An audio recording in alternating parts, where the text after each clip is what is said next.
En Fabián Mohedano és treballòleg, és una de les persones que més ha treballat, que més ha impulsat el debat sobre la reforma horària i actualment és el president del Consell Català de la Formació Professional. En aquest vídeo apunta alguns dels canvis que la Covid-19 ha provocat en la manera com treballem i això com pot fer canviar les ciutats on vivim. La Covid ens ha deixat un nou model d'organització del temps de treball, el teletreball, de la qual se n'està parlant molt, però també un nou model de relació amb el barri.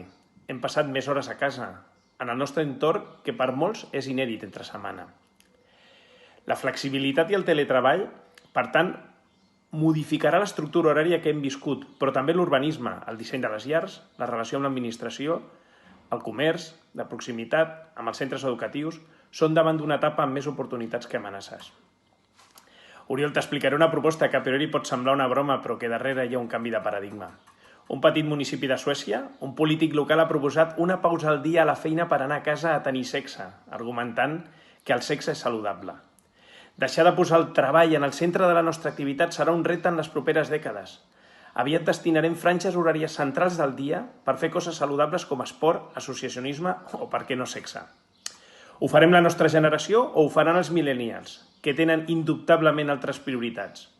De nosaltres depèn avançar-nos al futur.